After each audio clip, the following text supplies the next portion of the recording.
ऊंचे पर्वतों के बीच अंजौ डिस्ट्रिक्ट की मिशमी पहाड़ियों में एक छोटी सी लड़की अपने माता पिता के साथ रहती थी। एक दिन उसके माता पिता खेत में मकई इकट्ठा करने गए ताकि उससे सूप बनाया जा सके। मिशमी भाषा में इस सूप को बोंगी कहा जाता है। वो छोटी लड़की बहुत मददगार थी, इसलिए वो भी अपने माता पिता के साथ खेत चली गई। माता पिता मकई इकट्ठा करने में व्यस्त थे और लड़की आसपास खेलते खेलते मदद कर रही थी। उस बच्ची को पता भी नहीं चला कि उसके माता पिता काम खत्म करके घर लौट चुके हैं, यह सोचकर कि वो उसकी पीछे आ रही होगी। कुछ समय बाद लड़की ने चारों ओर देखा। वहां कोई नहीं था, सिर्फ जंगल, पेड़ और सन्नाटा। वो डर गई, घबरा गई और जोर जोर से चीखने लगी।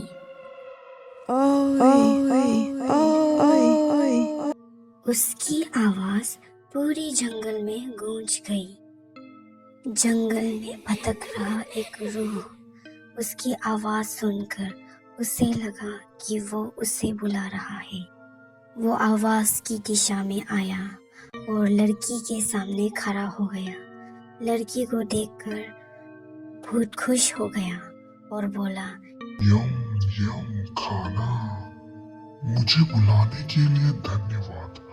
आज मैं तुम्हें मकई के साथ पकाऊंगा। लड़की बहुत डर गई। भूत ने उसे और मकई इकट्ठा करने के लिए कहा।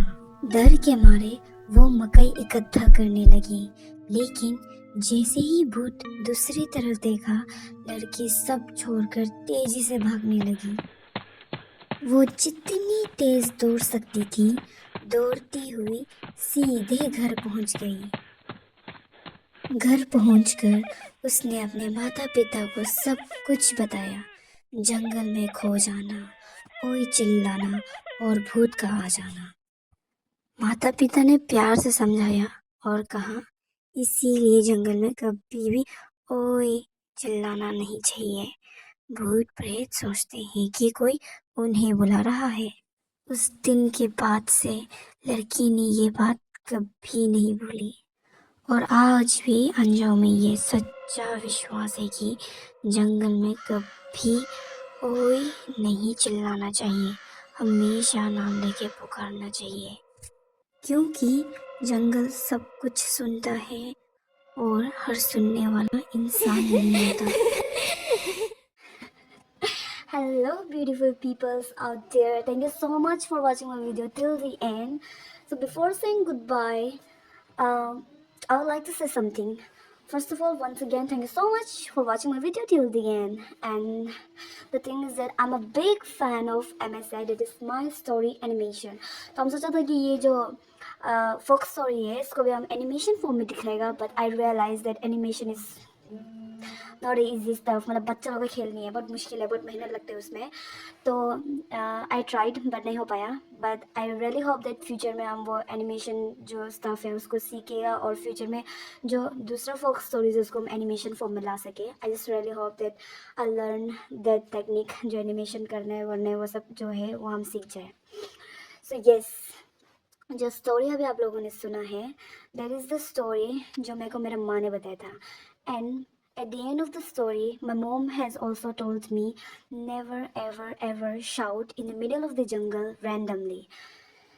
So yes, we the people of Mishmi, जो यहाँ में मिशमी हिल्स में जो हम लोग रहता है यहाँ का local, we live in the middle of the mountains. यहाँ में as we all know Mishmi hills में बहुत बड़ा बड़ा माउंटेन्स है, जो बड़ा बड़ा हिल्स है, उन पहाड़ों के बीच में रहते हैं मिशमी ट्राइब के लोग। कुछ पहाड़ में एक घर होते हैं, कुछ पहाड़ में दो घर, कुछ बस्ती में 3-4 घर। सो यस, हम लोग जंगल से सराउंडेड रहता है। हम लोग का जो बस्ती है, हम लोग का बस्ती है, उसका पूरा चारों तरफ जंगल रहता है। तो और हम लोग जो नेचर पे हम लोग डिपेंड रहते हैं, लाइक लकड़ी हो गया, सब्जी वगैरह हो गया। सो माई मोम has told me when I was a little kid कि जब भी तुम जंगल जाओ, सब्जी ढूंढने या लकड़ी ढूंढने, never ever ever shout randomly. अगर किसी का साथ गया और खो गया तो ऐसे रैंडमली कभी मत चिल्लाओ, बिकॉज तुमको तो लग रहा होगा कि तुम इंसान को बुला रहे, लेकिन तेरा आवाज़ सुन के कोई और ही आ जाएगा। सो आई डोंट नो कितना ट्रू है कितना फॉल्स है, but I have notice that relatives लोग भी हो गया, बस्ती के आदमी लोग, वो लोग जब भी जंगल जाते हैं, they never shout randomly in the middle of the jungle. So somewhere maybe this folk story is true. So yes, I would like to warn you guys, never ever ever shout in the middle of the jungle randomly. You never know, you might be calling someone else. So yes, bye bye. Thank you so much once again.